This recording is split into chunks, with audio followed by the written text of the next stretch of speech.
Chaque semaine, donc, un nouveau rendez-vous dans Green Business avec le soutien de l'ADEME. Nous découvrons ce que sera notre quotidien demain à travers des reportages et une thématique par semaine. Ce sont les initiatives durables et le thème, donc, cette semaine, ce sont les réseaux électriques intelligents, comme on dit chez nous en bon français. On parle beaucoup de smart grids. On va en parler avec Mathieu Terranti. Bonjour. Bonjour madame. Vous êtes chef de programme de projet Greenleaf chez ERDF. Alors ERDF, faut rappeler, un gestionnaire du réseau public de distribution d'électricité, 95% quand même du territoire français. Ça représente 1,3 million de kilomètres de lignes électriques, 41% des lignes construites en souterrain. Enfin, on comprend ce qu'il y a derrière. Mission de service public, il faut aussi le rappeler pour vous, ERDF. Et donc, on comprend les enjeux qu'il y a derrière ces fameux réseaux électriques intelligents. Comme on dit, je disais en France, mais c'est même plus large que de l'électrique. Finalement, ça déplace ces enjeux-là.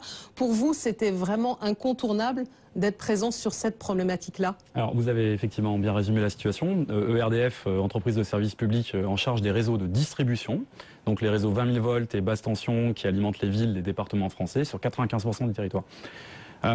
Effectivement, on a construit en fait des réseaux électriques qui fonctionnaient historiquement depuis des centrales de production vers des consommateurs.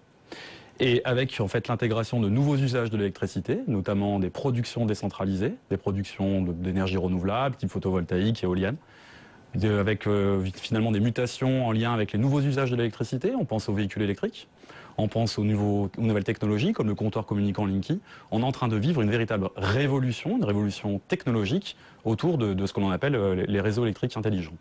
Donc c'est la ville de demain, finalement. Il faut penser qu'on a des enjeux de ville durable dont on parle beaucoup. Il faut dire voilà, qu'on a aussi moins de pétrole, moins d'énergie fossile, qu'il faut aussi voir aussi comment gérer différemment. On parle beaucoup d'efficacité énergétique. Donc tout ça, ça rentre finalement dans ces enjeux de la ville de demain. Quand on sait, je crois que chaque semaine, il y a 1 million d'habitants en plus dans une ville, dans le monde. Effectivement. Donc on travaille effectivement à cette question de qu'est-ce que sera la ville de demain. Une ville sans doute durable, une ville communicante. En tant qu'éco-citoyen, qu'est-ce qu'on peut apporter sur son empreinte énergétique? En cela, en fait, ERDF est une partie prenante indissociable de l'ensemble de la chaîne énergétique, avec des producteurs d'électricité, avec des fournisseurs d'électricité, avec d'autres gestionnaires de réseaux d'électricité, et bien sûr, pour le bénéfice pour tous, la collectivité et les clients. Alors, on a décidé de parler aujourd'hui de 2 projets, mais vous êtes sur une dizaine de projets, enfin vraiment très présents ERDF. Une quinzaine, je dirais. Une quinzaine, vous voyez, j'étais à 11, 12, vous êtes déjà monté à 15. Une quinzaine à l'échelle nationale, effectivement. Alors là, si on est là pour parler de Greenleaf, c'est ce que je disais, vous êtes du côté de la direction interrégionale Rhône-Alpes-Bourgogne, donc de RDF. Donc ce projet, c'est quand même un lourd investissement, je crois 40 millions d'euros, c'est ça? Effectivement, 40 millions d'euros, 12 grands partenaires. On retrouve GDF Suez, la régie de Grenoble, GEG, Schneider Electric, Grenoble INP.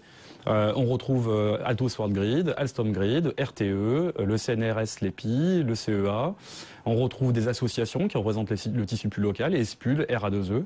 On est tous partie prenante d'un projet pour construire ce que serait éventuellement la ville du futur, une ville communicante, parce que l'enjeu fondamental, c'est de créer de la communication entre ces différents acteurs, entre les différentes parties prenantes du système énergétique.